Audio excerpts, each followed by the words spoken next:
नमस्कार दोस्तों, आप जुड़े हुए हैं सबका सैनिक संघर्ष कमेटी के ऑफिशियल यूट्यूब चैनल से।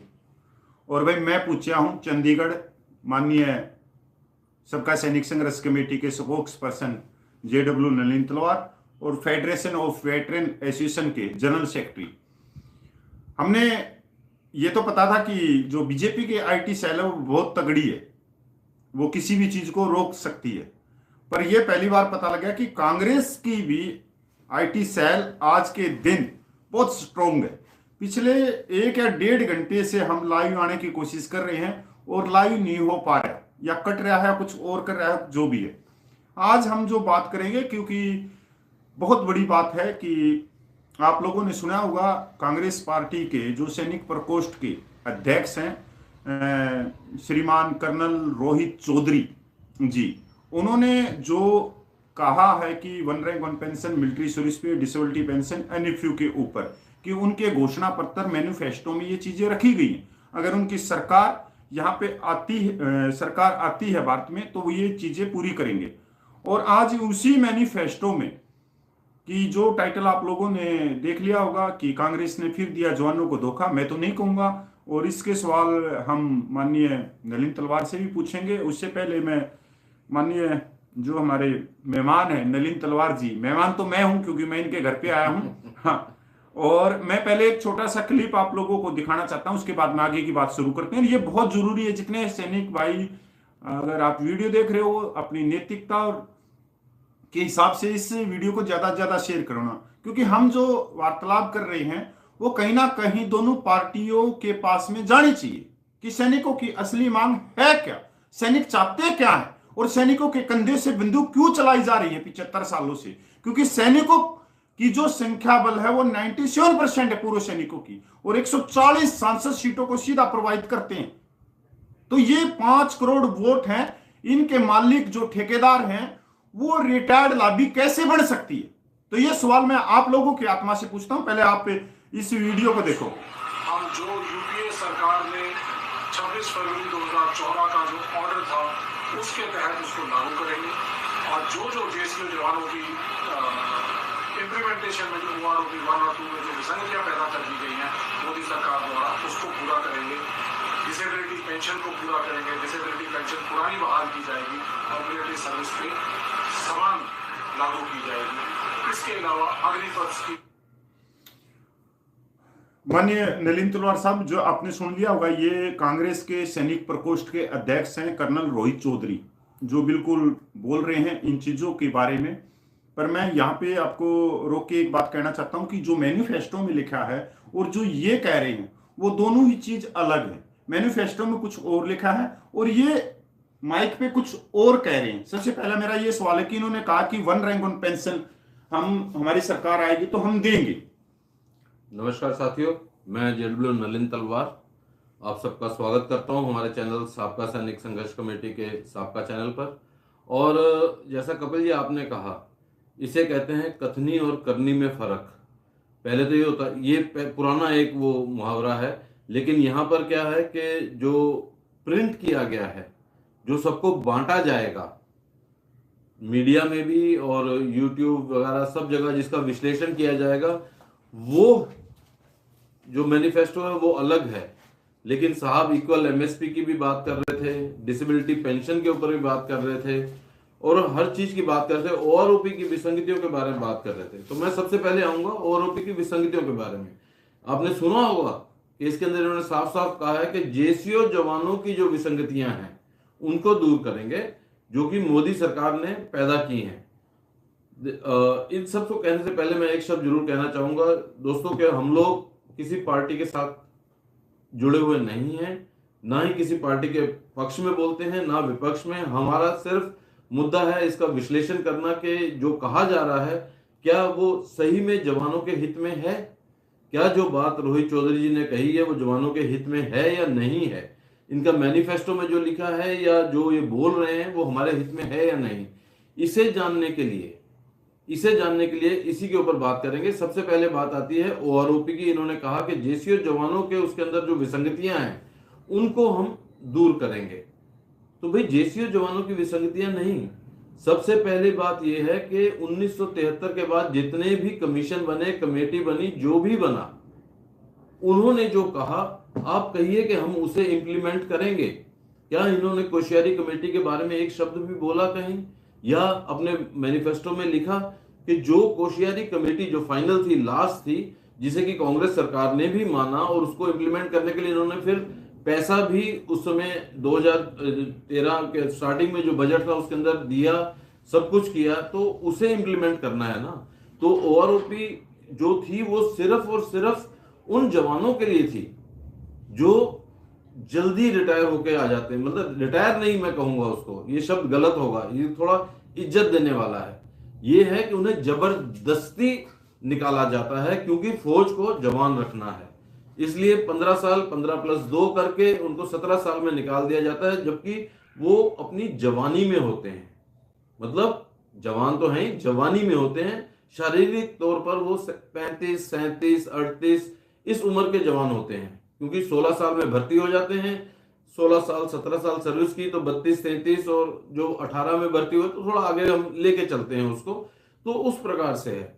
तो क्या ये लोग, उस कोश्यारी कमेटी ने जो रिकमेंड किया था कि ये सिर्फ और सिर्फ उन जवानों के लिए है, या जो थोड़े बहुत बचते हैं, क्योंकि बहुत कम मात्रा होती है जो जेसीओ रैंक वगैरह तक पहुंचते हैं, तो इसीलिए उन लोगों को भी साथ में लिया गया था कि वे थोड़े नंबर में हैं तो उनको भी साथ में रखते हैं, और ये जवानों के लिए है, बेसिकली जवानों के लिए। तो क्या ये अफसरों के लिए बंद करेंगे? मेरा प्रश्न ये है। कपिल जी, आप भी इसके ऊपर विचार कीजिए कि, और आप लोगों से निवेदन है कि आप लोग कृपया करके इसे कमेंट में भी लिखें कि अगर ये बात करते हैं कि जेसीओ जवानों के प्रति जो मोदी सरकार ने विसंगतियां पैदा की हैं, तो सबसे बड़ी विसंगति जो पैदा की है, जिसके के कारण प्रधानमंत्री मोदी जी को गली कूचे में जाके बोलना पड़ा कि इस गली के अंदर मैंने 100 करोड़ दे दिए, इस जिले में मैंने इतने दे दिए, इस स्टेट में JNK में मैंने इतने करोड़ दे दिए, वहां इतने करोड़ दे दिए, यहां तक कि राष्ट्रपति महोदया पहुंच गई कि 1 लाख करोड़ तक दे दिए गए हैं ओआरओपी के अंदर। लेकिन वो धन गया किसके पास? क्योंकि सबसे बड़ी विसंगति तो ये पैदा की कि इन्होंने जो टैक्स पेयर का जमा किया हुआ पैसा है, जो टैक्स देते हैं, उस पैसे की एक तरह से बंदरबाट के अंदर अफसरों को सब कुछ दे दिया। अब ये लोग NFU की भी बात करते हैं, तो मतलब NFU भी दे देंगे, तो मतलब सब कुछ उन्हीं के लिए है। उसमें आऊंगा सर, मैं आपसे बात करूंगा। यहां पर जो कर्नल TS कर्नल चौधरी साहब ने जो बात रखी, उसमें एक बात तो बिल्कुल साफ हो गई कि उन्होंने जो बात माइक के ऊपर बोली और जो मैनिफेस्टो में है वो उनसे ताल्लुक नहीं रखती। मैनिफेस्टो में बिल्कुल अलग चीजें हैं, पर उन्होंने एक तरह से जो 5 करोड़ वोट है उनको खींचने की कोशिश की है अपनी तरफ। दूसरी बात यह है कि जो कोश्यारी कमेटी है, जो माननीय कांग्रेस सरकार ने अपने कार्यकाल में मानी, तो भगत सिंह कोश्यारी जी को आप अच्छी तरह जानते हैं, वो बीजेपी के एक बहुत बड़े लीडर थे और पिछले समय वो महाराष्ट्र के राज्यपाल भी थे। तो कोश्यारी कमेटी के ऊपर जो कर्नल रोहित चौधरी ने कुछ भी नहीं बोला। और देखो, आप लोगों ने एक धरना प्रदर्शन किया था 2015 में, जंतर मंतर में भूख हड़ताल करी थी सबका कमेटी ने 10 से 11-12 दिन की।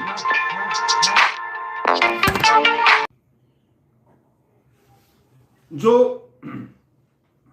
माफ कीजिएगा मित्रों, थोड़ा सा बीच में कॉल आ गई, उसके कारण थोड़ी सी रुकावट है। चलिए सैनिक भाइयों, इस वीडियो को 10-10 ग्रुपों में अपनी नैतिकता के हिसाब से शेयर कर देना। हम नहीं कहेंगे क्यों, आपने ये करना ही करना पड़ेगा, क्योंकि ये जो मांगे पे जो चर्चा हो रही है, जो आज का दौर चल रहा है वो बड़ा गर्म चल रहा है, क्योंकि चुनाव आ चुके हैं। सब अपनी तरफ पूर्व सैनिकों को लुभाना चाहते हैं। एक चीज तो आप लोगों को समझ में आ गई कि पूर्व सैनिकों की जो ताकत है वो बहुत बड़ी है। 140 सांसद सीटों को प्रभावित कर सकते हैं 550 में से। सर, मैं अपनी बात पे आऊं, 2015 में जब वो ऑफिसर रैंक ऑफिसर पेंशन का एक धरना प्रदर्शन चल रहा था जंतर मंतर पे, उस समय आप लोगों ने 11-12 दिन की सबका सैनिक संघर्ष कमेटी ने भूख हड़ताल करी थी जंतर मंतर पे। बिल्कुल। उसके अंदर हमारे बहुत ही सम्मानित मेजर जनरल सतवीर साहब भी थे, उस मसीहा जिसको हम पेंशन का कहते हैं, वो भी वही जंतर मंतर, हाँ, अपना धरना लगा के बैठे थे। मतलब ऑफिसर कि वर्ग के लिए मैं उनको बेनिफिट हो, वो हर एक का कर्तव्य भी होता है। इसमें मैं कोई उनको हम लड़ रहे हैं तो अपने जवानों के लिए लड़ रहे हैं, अपने जवानों के लिए, तो उनका लेकिन वो जो बात मैं आपके यहाँ पे काटना चाहूंगा, माफी चाहूंगा उसके लिए, मगर वो जो कर रहे थे वो जवानों को बेवकूफ बना के और अफसरों की मदद कर रहे थे। हम अफसरों को बेवकूफ नहीं बना रहे हैं, हम साफ कह रहे हैं कि भी गलत हुआ है, ये बहुत गलत। तो उस समय कर्नल रोहित चौधरी भी उसी टीम का हिस्सा थे, बिल्कुल 100% हिस्सा थे। कांग्रेस के जो सैनिक प्रकोष्ठ के जो अध्यक्ष है उसी समय वो इसके अध्यक्ष थे। एक चीज तो बिल्कुल साफ होगी। दूसरी चीज सर, इसके अंदर जो उन्होंने अपने मैंने जो वीडियो आपको सुनाया उसके अंदर वो कुछ बोल रहे हैं, और मैं मैनिफेस्टो की बात करूं आपसे, मैनिफेस्टो के अंदर 48 पेज हैं, ये जो कांग्रेस के हैं, आप देख सकते हो, मैनिफेस्टो है कांग्रेस का, ये मैनिफेस्टो है कांग्रेस का भाई, एकदम पास में ये लो, ये मैनिफेस्टो 48 पेज का। इसके 38 पेज पे जो डिफेंस से संबंधित है वो मांगे कांग्रेस ने रखी है। इसमें जो मांगे रखी है सर, मैं आपको वो भी बता देना चाहता हूं। इसके अंदर एक माह ये जो माननीय अपने सैनिक प्रकोष्ठ के कांग्रेस के कह रहे हैं कि हम जवानों को आरपी, मिलिट्री सर्विस पे, डिसेबिलिटी पेंशन और एनएफयू, ये फलाना धक्कड़, एनएफयू पे मैं नहीं जाऊंगा, बाद में आऊंगा। डिसेबिलिटी पेंशन के ऊपर इसमें चर्चा हो रही है, जबकि डिसेबिलिटी पेंशन के ऊपर ये कह रहे हैं कि टैक्स फ्री करेंगे। अब मैं आपसे ये पूछना चाहता हूं सर, क्या सिपाही से लेके और जो हमारे सूबेदार मेजर ऑन रेडी हैं, जो एक नॉर्मल डिसेबिलिटी पेंशन भी 5500 से 5700 रुपये लेते हैं, क्या वो टैक्स के दायरे में आते हैं? बिल्कुल नहीं, ये जो है नाम जवानों का लिया जा रहा है। हाँ, ये जो है नाम जवानों का लिया जा रहा है और काम जो है अधिकारियों के लिए किया जा रहा है। जो आज तक ये लोग करते आए हैं कि नफरी जवानों की दिखानी है और फाइल अपनी आगे करनी है, आप वही चीज है। आप सीधा इंजाम लगा रहे, क्योंकि आप लोगों ने धरना प्रदर्शन किया जंतर मंतर पे, ऑफिसर रैंक ऑफिसर पेंशन का जब धरना प्रदर्शन चल रहा था, और उस समय जब माइक से बोला जाता कि मेरे जवान अगर 1 रैंक पेंशन मिलेगी तो छोटे रैंक के सैनिकों को मिलेगी, उसमें से प्रेमेचर बाहर हो गई। और सिपाही से हवलदार की आपने पता ही कि उनकी जो बढ़ोतरी हुई 900 रुपये से 1900 रुपये की हुई।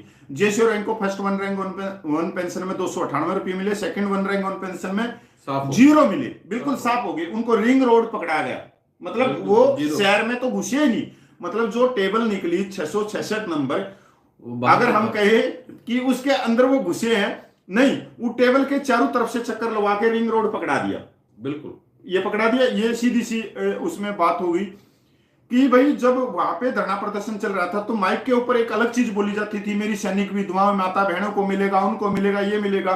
और जो फाइलें थी, जो भारत सरकार से बात हुई, तो उसके अंदर एक वर्ग की मांगी थी। उसके अंदर साहब वहां पे ये था कि माइक के ऊपर जवानों को ही बहलाया, फुसलाया और ये बताया जाता था कि हम आपके लिए लड़ रहे हैं। लेकिन जो मेमोरेंडम बनता था आज तक, मुझे बता दीजिए कि कहीं आपने देखा कि उस समय जो पारिकर साहब को मेमोरेंडम दिए इन लोगों ने, जो डिफेंस मिनिस्टर थे उस समय 2014, 15, 16 वगैरह में, तो उनमें क्या था? एक भी आईएएसएम का मेमोरेंडम किसी के पास नहीं है। क्योंकि आप देखेंगे, अगर आपको याद होगा, पुराने वीडियोस देखिए, इनके जो वो लगाया हुआ था अपना, जहां पे धरना स्थल की मंच वगैरह बनाया हुआ था, उसके अंदर भी जवानों के लिए कोई भी पोस्टर नहीं लगा हुआ था। ये तो जब हमने भूख हड़ताल वगैरह की और हमारा वो लंबे समय तक धरना चला, पहले धरना चला फिर भूख हड़ताल की गई, साबका सैनिक संघर्ष कमेटी की टीम जो है वापस चली गई थी हफ्ते भर के लिए कि दूसरी टीम आ गई थी वो देखेगी जयपुर से, तो वो लोग वहां 2 दिन के बाद फिर वापस आ गए, तब उन्होंने वो लगाया। हम लोग वहां पे मंच पर खड़े होकर यही बोलते थे, और जो वहां पे जेसीओ जवान उनके पास जाके बैठते थे वो बोलते नहीं साहब कह रहे हैं मेरा जवान वो सही है, तुम सारे के सारे चोर हो, तुम जो है हमारे बीच में फूट डलवा रहे हो। वो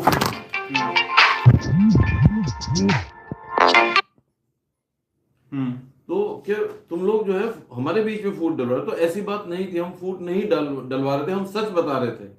ये हकीकत तब मालूम पड़ी जब ओआरओपी सामने आ गया, और ओआरओपी 2 आते आते तो सबके सामने खुल के सामने आ गया कि भैया आप लोगों के लिए नहीं है ये। क्यों? इसका मेन कारण क्या है? जवानों की प्रमोशन के अंदर बहुत दिक्कतें हैं, बहुत सारी रुकावटें लगाई जाती हैं, तब प्रमोशन मिलता है। लेकिन अधिकारियों का इन्होंने जो है कर्नल तक टाइम स्केल कर दिया। जो जब भर्ती हुआ उतने साल उतने महीने के अंदर वो जब रिटायर होंगे तो सबकी तनख्वाह एक बराबर होगी। उसके अंदर मिनिमम और मैक्सिमम नहीं आएगा कि 20 साल की सर्विस का हवलदार एक पहले बना एक बाद में बना, उसके इंक्रीमेंट नहीं है तो इसके अंदर अप और डाउन आ जाएगा।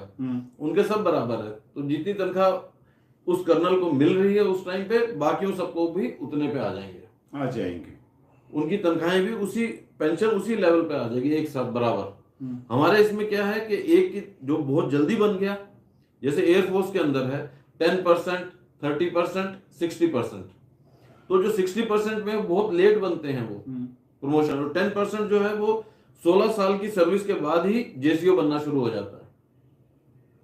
तो वो उसके कारण हमारा टॉप और लो सबसे ज्यादा और सबसे कम जो है उसका डिफरेंस बहुत ज्यादा है। फिर उसको डिवाइड बाई 2 करके जो एवरेज आता है वो हमको दिया जाता है, तो हमारी पेंशन हो जाती है बहुत कम।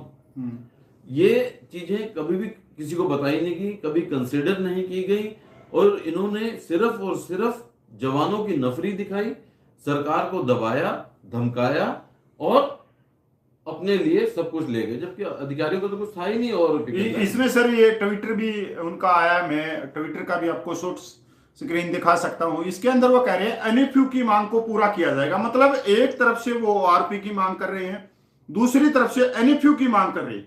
इससे तो जो मान लो कर्नल जो है और उसका कोई साथी जनरल बन गया तो उसको तो वही पेंशन मिलने लग जाएगी। बिल्कुल वही। और देखो ये एक साफ सुथरा संदेश है जवानों के लिए। ओआरपी के फिर वो ओआरपी भी लेगा, ओआरपी भी लेगा वो, और उसके अंदर जिसका नहीं बना है साथी, जिसका बैचमेट जनरल नहीं बना है वो उसको भी ओआरपी के अंदर, क्योंकि उतने साल की सर्विस उसने भी की है, वो भी कर्नल है, वो एनएफयू भी लेंगे, ओआरपी भी लेंगे।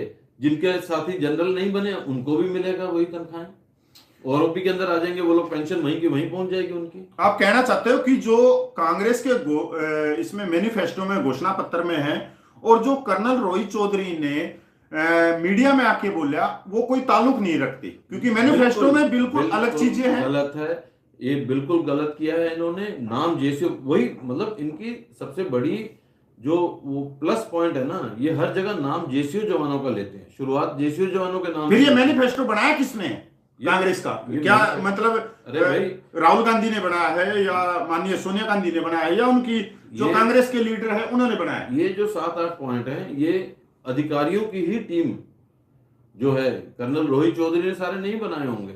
जो ये सारे के सारे, मैं कई बार पहले भी बोल चुका हूं कि जो अधिकारी हैं ये किसी भी पार्टी के सैनिक प्रकोष्ठ में हो, इनका मेन सारे के सारे पॉइंट्स अपने सबके सेम रखते हैं। डिफेंस के पॉइंट मतलब रिटायर्ड अधिकारी बनाते हैं, जो कांग्रेस के साथ में जुड़े हुए हैं, जो बीजेपी के साथ में जुड़े हुए हैं, वो मैनिफेस्टो में वही रखती है। जिसकी भी सरकार आएगी सारे के सारे उसको सपोर्ट करेंगे और वो फाइलें आगे लेके जाएंगे। अगर कल को कांग्रेस की सरकार आ जाती है तो बीजेपी वालों के पॉइंट जो होंगे वो भी ये लेके अपने कांग्रेस वाले जो कांग्रेस के प्रकोष्ठ में अपने उनके पास पहुंचेंगे। अगर किसी और दल की सरकार बन जाती है तो उनके प्रकोष्ठ के पास ये सारे के सारे वही पॉइंट लेके पहुंच जाएंगे और ये अपने पॉइंट्स के ऊपर ही लड़ते हैं, अपने पॉइंट्स को क्लियर करते हैं। लेकिन 97% जो है वो है जेसीओ जवान, 97% है हम।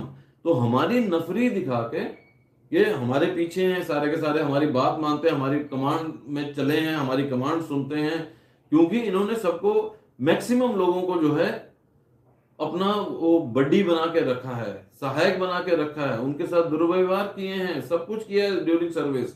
और आज कैसे रिटायर होने के बाद क्या ये वो वाल्मीकि बन गए? पहले अंगुली माल थे, रिटायर होने के बाद वाल्मीकि बन गए। ये हमारी जवानों की वो पॉइंट्स लेके जाएंगे? नहीं, ये हमारा नाम लेके जाते हैं।